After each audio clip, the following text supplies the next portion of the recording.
학습은 세상에 대한 지식의 획득을 통하여 행동의 변화를 가져오는 것을 말하고, 기억은 그러한 지식이 부호화되고 저장되어 나중에 다시 인출되는 과정을 말합니다. 학습을 통하여 획득한 지식을 기억으로 저장할 때 정보의 성격에 따라 저장하는 기억에도 여러 가지 종류가 있습니다. 이런 다양한 기억들 중에서 이번 영상에서는 단기 기억이 무엇인지에 대해 이야기해 보려고 합니다. 단기 기억이 기억이라는 말을 사용하고 있어서 단기 기억을 기억이라고 생각하기 쉽지만, 단기 기억은 기억으로 이해하기보다는 두뇌에 입력되는 감각 정보가 기억으로 전환되기 이전 단계에서 기억을 만들어주는 작업장이라고 생각하는 것이 단기 기억을 보다 잘 이해할 수 있는 접근 방법입니다.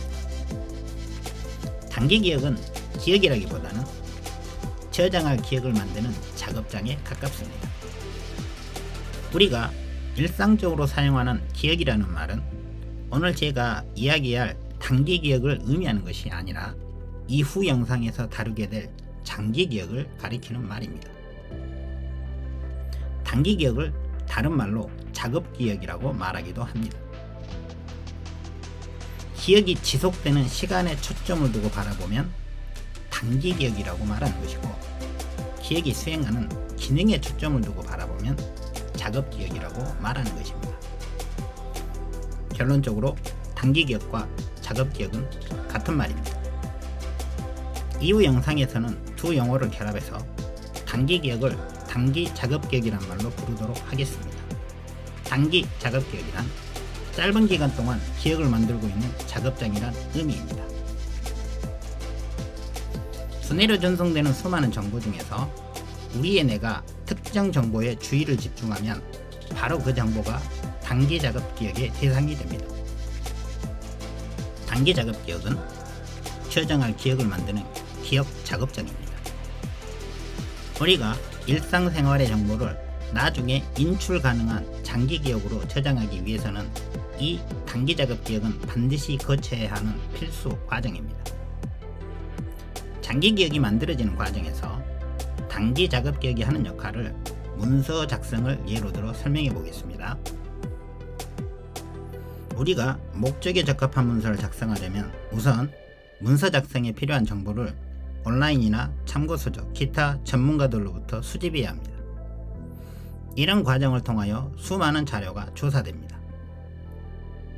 이렇게 조사된 자료가 감각 입력을 통하여 두뇌에 전해지는 수많은 지각 대상 정보에 해당한다고 생각하시면 되겠습니다.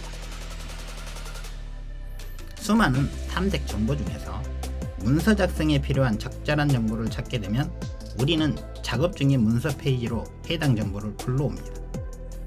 이렇게 작업 중인 페이지로 작업에 적합한 정보를 불러온 상태가 두뇌에 입력되는 감각 정보 중에서 주의 집중을 통하여 단기 작업 기억의 작업장에 해당 정보가 올라온 상태와 같다고 보면 되겠습니다. 작업자가 불러온 정보를 이용하여 문서 작업을 효과적으로 끝마치면 저장 가능한 문서 자료가 만들어집니다.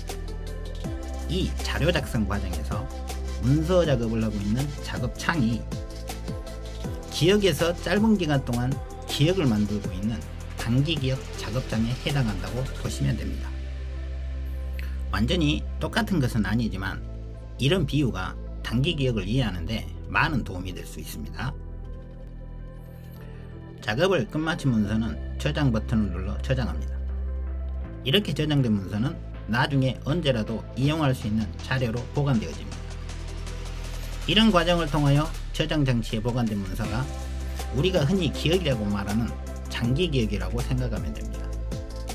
그런데 작업을 끝마친 문서가 저장되지 않는 상태에서 뜻하지 않게 작업창이 닫혀버리면 자료는 바로 날아가 버립니다. 작업을 끝낸 문서는 반드시 저장이라는 과정을 거쳐야 나중에 이용 가능한 자료로 보관됩니다. 비슷한 원리로 기억에서도 장기 기억으로 저장되지 않는 모든 단기 작업 기억 정보는 즉각적으로 또는 시간이 지나면서 사라져 버린다고 생각하면 됩니다. 그래서 정보를 기억으로 남기기 위해서는 단기 작업 기억 정보가 반드시 장기 기억으로 전환되어져야 하는데, 처리 중인 해당 정보의 반복해서 노출하는 것이 단기 작업 기억을 장기 기억으로 전환하는 가장 확실하고 효과적인 방법으로 알려져 있습니다. 반복적인 노출을 통해 임계치를 돌파하면 단기 작업 기억 정보는 장기 기억으로 전환합니다. 단기 작업 기억은 즉각적인 목적과 연관된 정보만을 순간적으로 잠깐 동안만 작업장에 올려놓습니다. 학자들의 지속적인 연구 결과로 이와 같은 작업장은 하나가 아니라 4개의 작업장으로 구성되어진다고 밝혀졌습니다.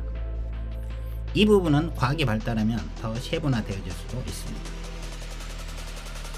4개의 단기 작업 기억장은 다음과 같습니다. 첫 번째, 정보를 음성 소리로 단기간 기억하는 음운회로 작업장. 두 번째, 시각과 공간 정보를 처리하는 시공간 메모 작업장. 세 번째, 음운회로 시공간 메모장, 그리고 이미 알고 있는 장기 기억에서 나온 정보 이상 3가지를 모으고 조합하면서 임시 저장고 역할을 하는 일화 완충기. 네 번째, 음운회로 시공간 메모장, 일화 완충기 및 장기 기억의 정보 흐름을 통제하고 통합하는 중앙 집행기. 이상 4가지의 하위 요소로 단기 작업 기억은 구성되어 있습니다. 이 4개의 하위 작업장에 대한 영상은 차후에 따로 제작해서 올리도록 하겠습니다. 그런데 이 4개의 단기 기억 작업장들은 처리 가능한 정보의 숫자가 매우 제한적이라고 합니다. 음운회로 작업장, 시공간 메모 작업장은 각각 7개에서 플러스 마이너스 2개 정도의 정보를 동시에 처리할 수 있는 것으로 알려져 있습니다.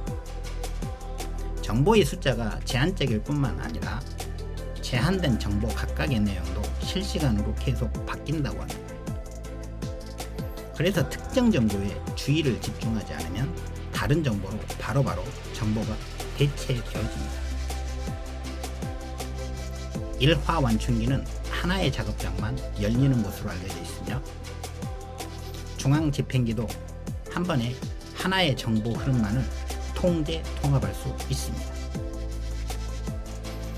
그런데 여기서 주목해야 할 한 가지 중요한 사실이 있습니다.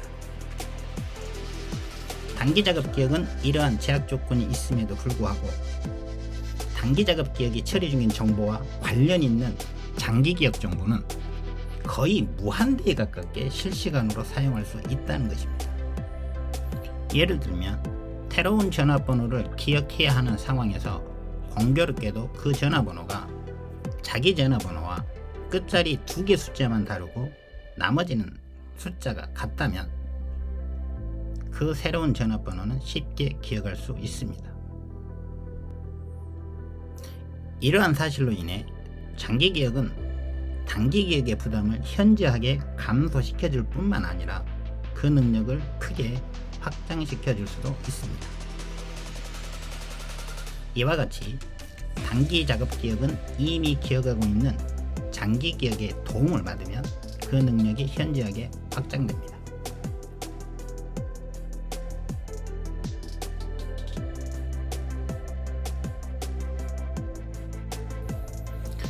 결론. 하나, 단기 기억은 기억이라기보다는 장기 기억을 형성하는 임시 작업장이다. 결론 둘, 단기 기억은 4가지 하위 작업장으로 이루어져 있다. 그리고 각 작업장은 서로 독립적이면서도 상호 협력하는 관계를 형성하고 있다. 결론 셋, 단기 기억은 용량과 시간상의 제약을 많이 받는다. 하지만 장기 기억의 도움을 받으면 이러한 제약은 상당 부분 극복되어질 수 있다. 끝까지 시청해 주셔서 감사합니다. 지금까지 저는 영어교육 비디오 아티스트 농구심이었습니다.